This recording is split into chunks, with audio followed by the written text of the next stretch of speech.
Um, they force you to score over them. I think that they do a great job. They do a great job in ball screens. They do a great job in getting back in transition.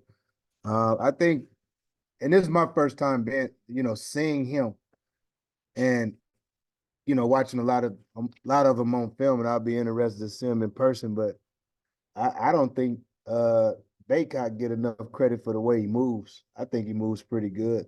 I mean, I just left the NBA, and it's like a lot of guys his size, quite frankly, they stiffs. He knows how to move. He knows how to maneuver.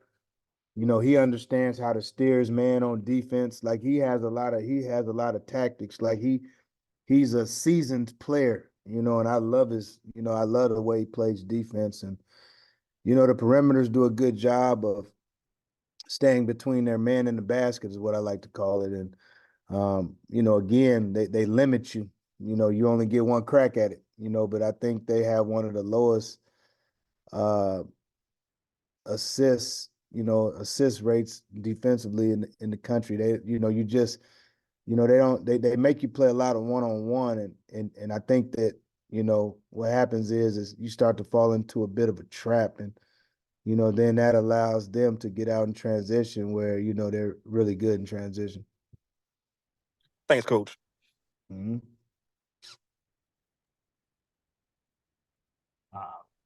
If you have a question for Damon, use the raise hand tool.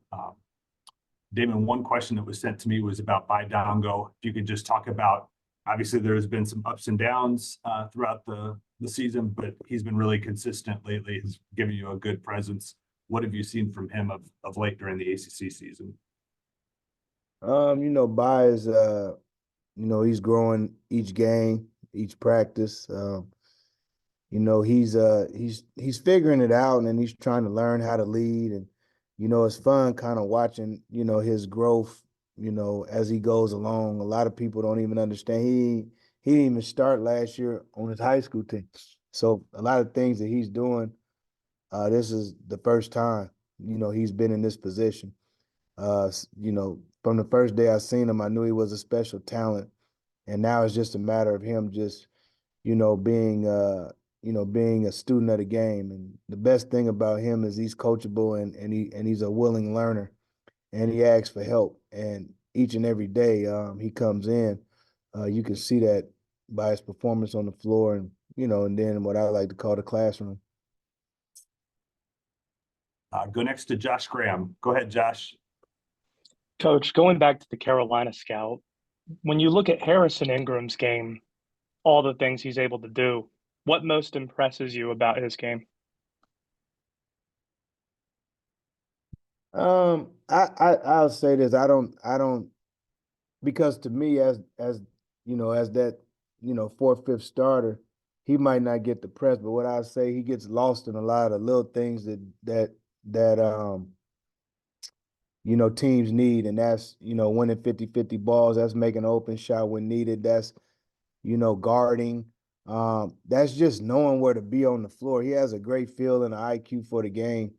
And for me, that's what I see. He allows the people that need to be great on that team to be great.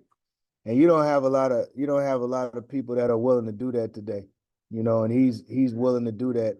And so I think the term I would use is it's not necessarily about his stats, and it's not necessarily about what he does great. I just think he's great in being a star in his role because he allows Davis to be Davis. He allows Baycott to be Baycott. He allows all the other guys to do the things he does. And when he gets his opportunity, to score the ball, he scores the ball. But rebounding, defending, all the rest of the things, he does a really good job for them. And I'll follow. You and Hubert obviously go back to the league. Any stories stand out going head to head with Hubert? No, I played with Hubert. So I competed against him, and I played with him. And I don't know. Listen, all you guys know Hubert on here. Hubert is a soft-spoken guy, really good man, uh, a faith-based man. The one thing about Hubert, um, you know, and you didn't see this a lot in the NBA, and it's not a knock. I'm just saying, you know, we played together. I think I was my second year. You know, Hubert on the bus, Hubert read his Bible every single day. Read it. We on the road, waited the game. Hubert read his Bible. You know, he's always been the same. He's an even keeled man, and I'm happy for him. I'm happy for the success, you know, that he's having up to this point. Obviously wasn't in college last year, but I know he took a lot of heat. Carolina not being the team that everybody wanted them to be, especially off of them going to the national championship game. But you know, Hubert's done a great job. Such a good guy. You know, again, happy for his success. Thank you. Chad Bishop, go ahead, sir. Hey, Damon, does your message change to the guys today or tomorrow going into this one, or does it stay the same? You know, the crazy thing about it is I have a weird team. I love my team, but I have a weird team. Because if you actually look at all the teams in the conference, we probably have some of the best victories of any of the teams. You know what I mean? You know, it's not easy to go to Clemson and win. You know, to beat Duke is not easy, and then we beat Mississippi State. You know, so you know we have some good victories, and you know the message going into tomorrow is strictly one thing for me is get back in transition. Again, um, you know, Carolina's a team that can run off points in a hurry, and you know they have a guy that can really score the ball. You know, shoot little. Well, I played a long time ago, but I was like watching myself on the film, except the right hand version. You know, from college. But he's the Davis. Davis is a really good player. You know, can really score and knows how to get downhill and can score in a variety of ways. They just have, you know, to me, transition is the key to the game.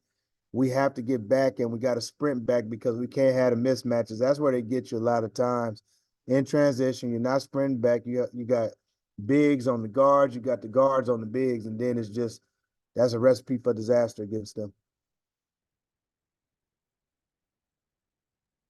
Damon, that's all the questions I have for you. Thank you. Appreciate it.